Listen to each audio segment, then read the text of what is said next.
It's me again, and here we go with another video on a country today, and we're on the Netherlands this time.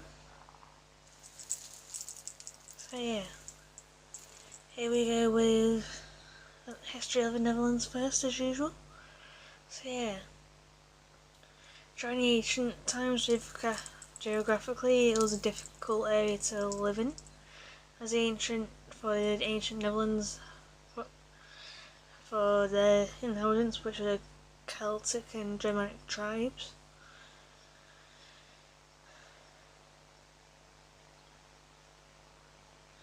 As it was kind of safe for them, as they kind of knew like the rivers, lakes, wetlands and woods were impossible to cross for any invaders.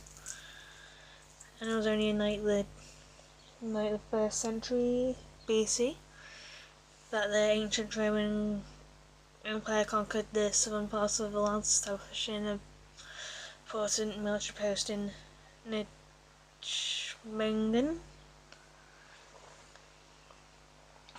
Fingers crossed I said it right.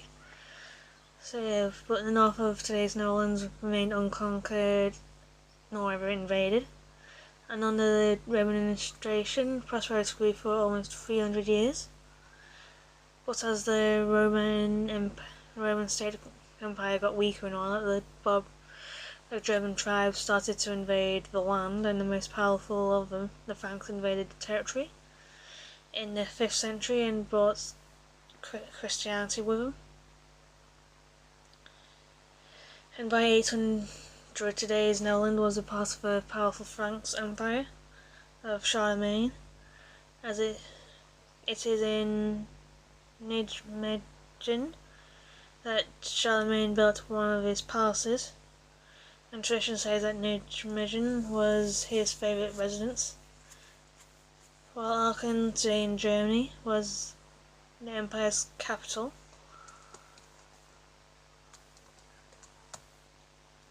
So yeah, after the fall of the Charlemagne Empire, as he died in 814, the Low Countries territory is said to be divided into several small states, ruled by the dukes and counts.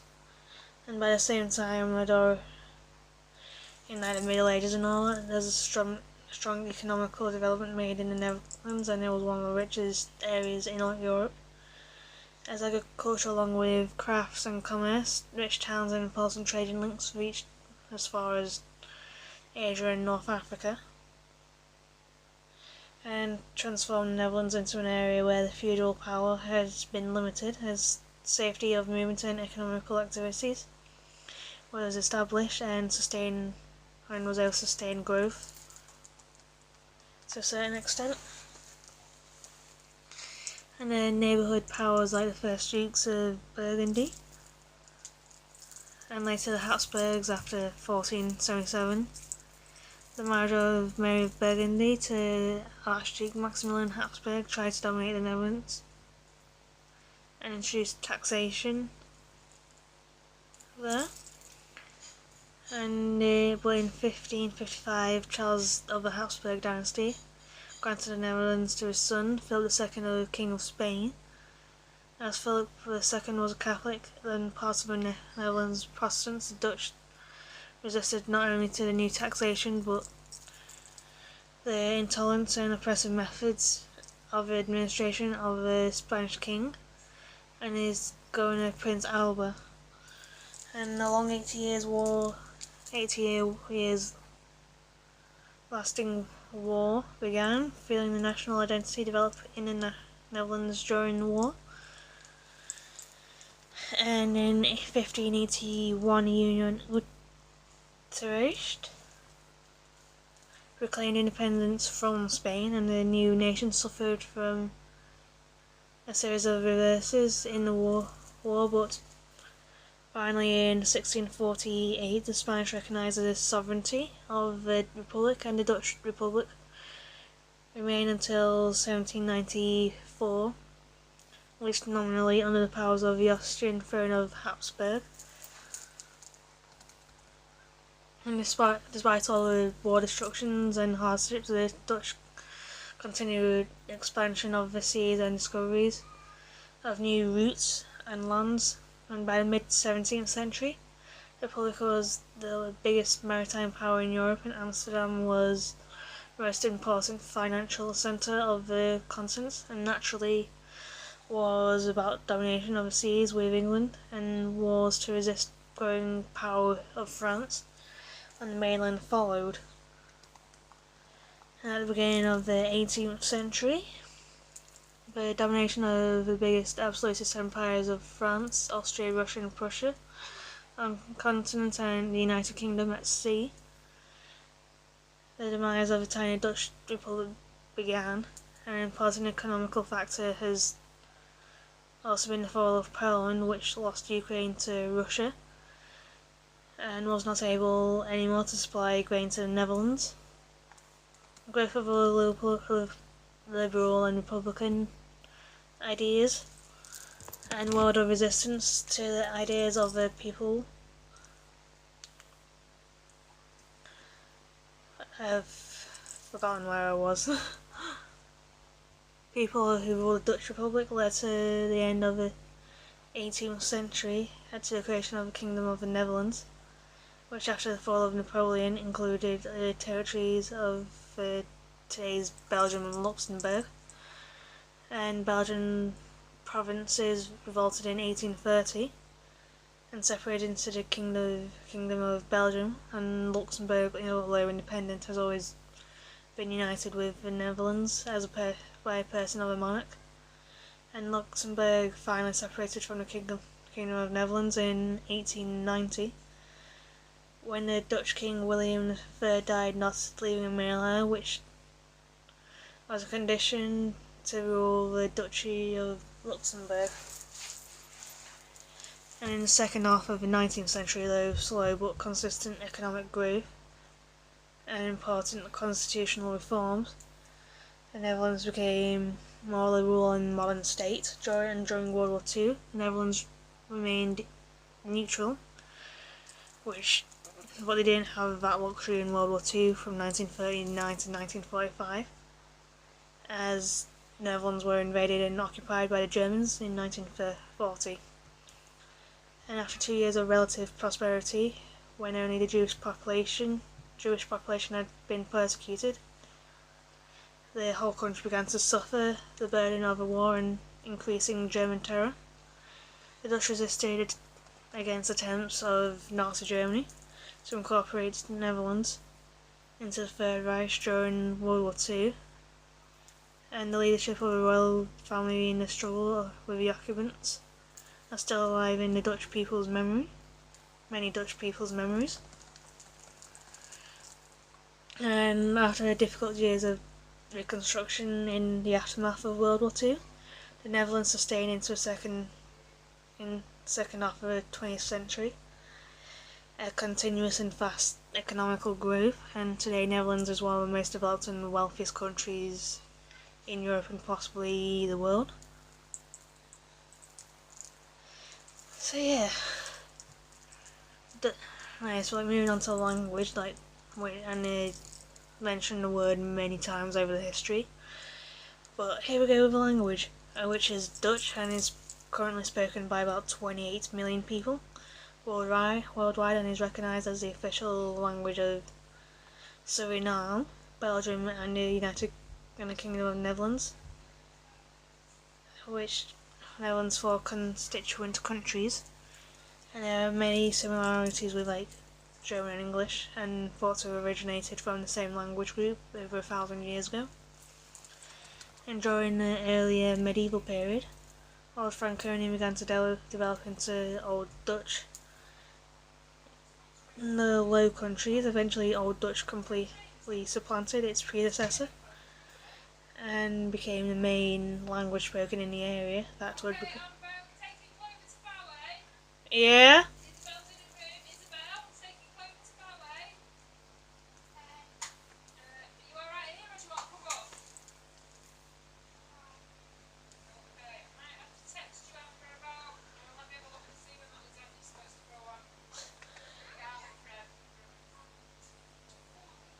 Sorry about this. That's why we all have commitments and all.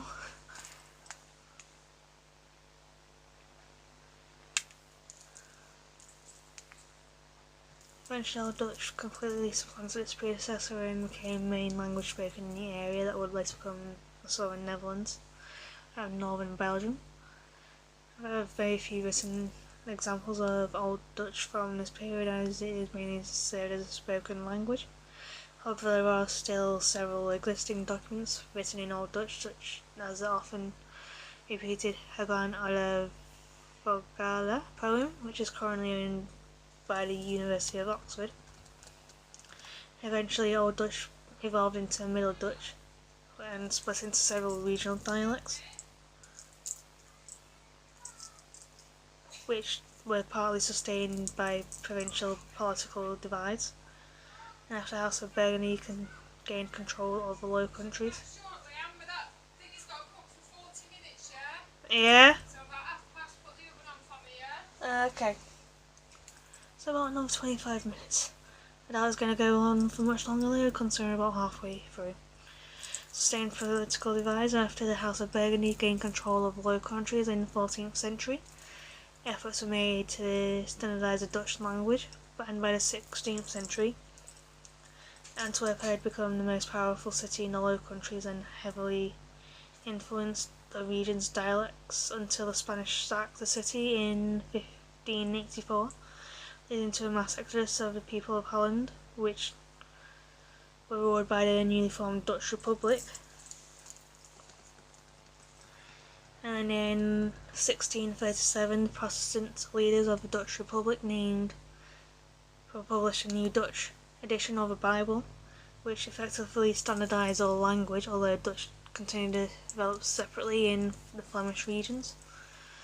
And the language has remained relatively unchanged since the 17th century, but nonetheless there are still many regional dialects spoken throughout the Netherlands and Belgium. Furthermore, during the colonial period, Dutch development into several Creole languages also split into Afrikaans, which is currently spoken by approximately 18 million people, mainly in South Africa and Namibia. Definitely Namibia. And for Dutch speakers, the language is known as Netherlands, which denotes its area of origin.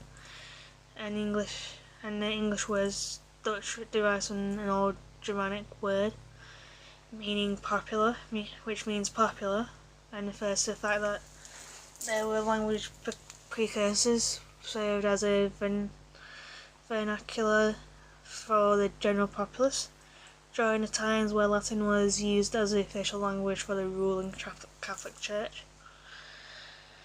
So yeah. And now for one of the biggest and final bits, which is the legends. As there's Netherlands and the Netherworld, are most closely closer connected. As Dutch shores and fields and streets are riddled with myths and whispers, although the seas too might still be roaming there, as it's probably going to be more focused on like spirits and apparitions, as that's all I could find easily, kind of thing. There's the Witte Weven, which is more of the most famous classic ghost stories in Dutch folklore, and the term Witte Weven translates as white woman or devious white woman in older Dutch. It's said to be the spirits of a medicine woman, and these pale waifs have been described as pranksters, elves, and helpers. And the stories have of them having hidden treasure in caves and under burial mounds, stealing babes and dancing in the moonlight as wisps of fog and luring people to their death. And there are stories of them having hidden treasure in caves. No, I just had that line already. If you throw a peening anvil, a thin pointed iron anvil, used to sharpen skies, something like that. SCYTHES into the pit where what a wyvern reside, they will catch it, chase it down and throw it at you the sharp end first. So yeah, unlucky escapees ran through a door and closed it just when the peening anvil was thrown. So that's it, lodged itself into the wood. So yeah, don't go around annoying Witten Weaving and Witten Weavens. Then there's Blue Garret, and Blue Garret is described as an invisible ape-like spirit or demon who jumps onto the shoulders of unsuspecting passers-by walking in rural areas, and sometimes you can see his eyes shine or blue light appear in the bushes. He is heavy and smelly and wears the travellers down so they are completely exhausted by the time they reach town.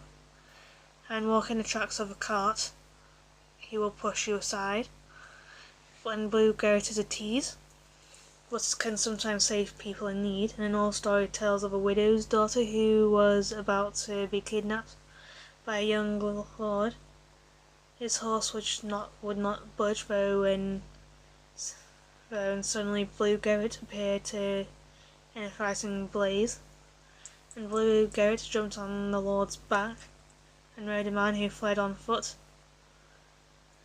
until morning, where the widow's daughter returned the horse to the lord. He gave her 2 bags of gold, hoping to rid himself of a vengeful spirit.